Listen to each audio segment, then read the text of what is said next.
fans, thanks for clicking on the Dreaded Heroes Report. Just got news that Skip Sheffield got injured last night. I guess got help from the ring, so I don't know. I'll let you know as soon as I find out any more on that.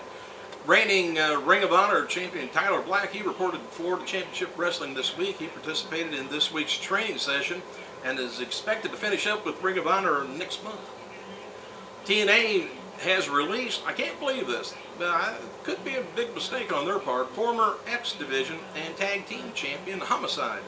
HOMICIDE wrote on his Twitter account, "My days in TNA are over. I thank you and the staff and the boys and girls in the locker room had a great run." He also noted that he's going to be taking about a month off, I guess, to rest up his body before announcing his next move. Okay, there's been talk of beefing up the SmackDown roster before the television show, debuts over on Sci-Fi October 1st. Please make a note of it.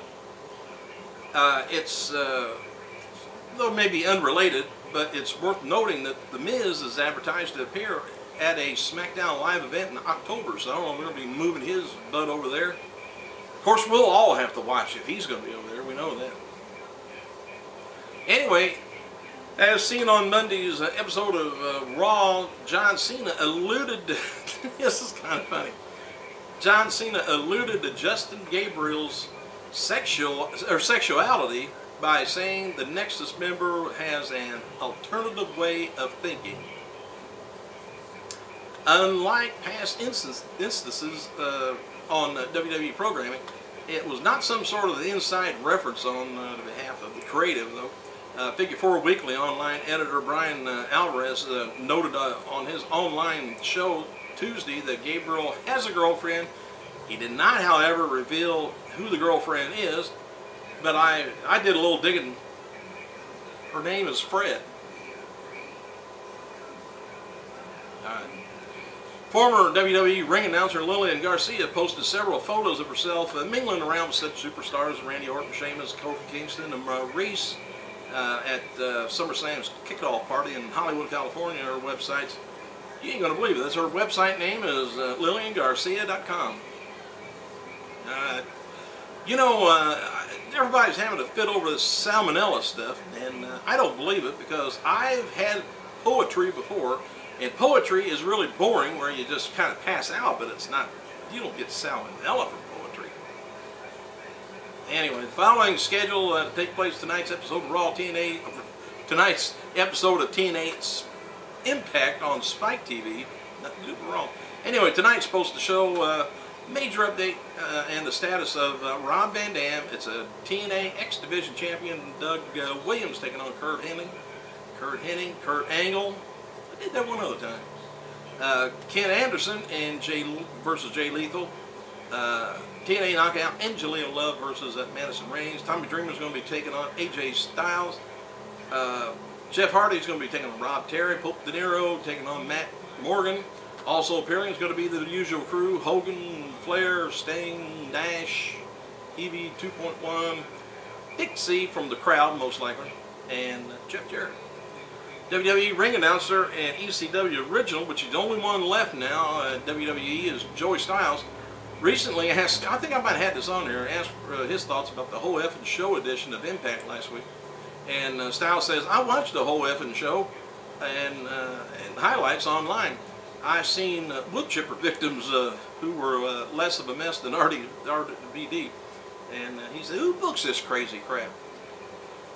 WWE diva Melina, she tweaked her leg at Sunday's SummerSlam pay-per-view against Alicia Fox. She wrote on her Twitter account, "I'm still overwhelmed reading all the tweets from you guys. Thank you. You guys are the best. My knee's okay. Just tweak. Thank you for the concern." So there. You are, let's see. Says Sexy Star flops in WWE tryout. Remember me telling you about Sexy Star? That was her name elsewhere, and I said she's going to have to change it. So far she hadn't, but she flopped.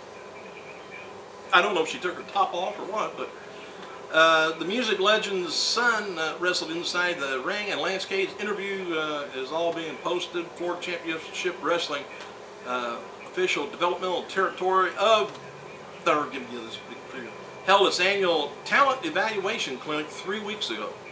At the FCW clinic is the only clinic where WWE producers, WWE scouts, and superstars are in attendance to evaluate potential WWE talent.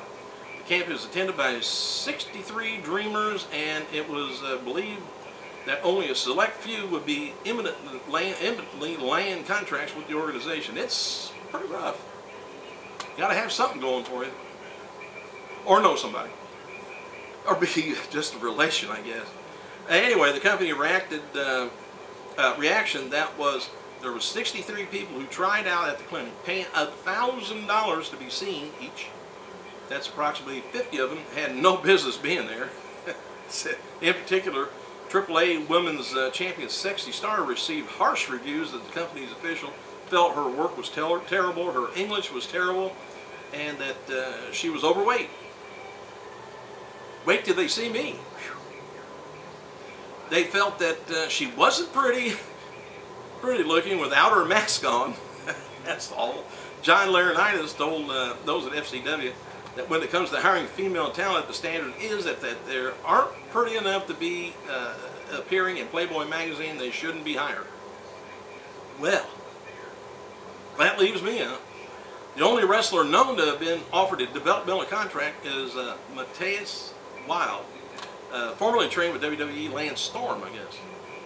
Company officials said they were impressed with the fundamental abilities, and other wrestlers notably taking part in the tryout included independent women grapplers New York Knockout Nikki, also known as Tony the Top in Wrestlicious, and She Nene regarding, anyways, regarding Nikki though, it was said that she was absolutely doesn't have the look that the company likes. One of the local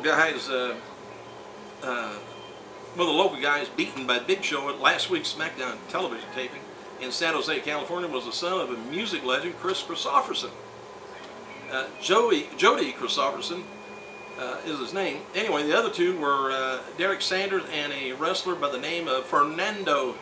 All three were trained by All Pro Wrestling in Hayward, California. Friday Night SmackDown taping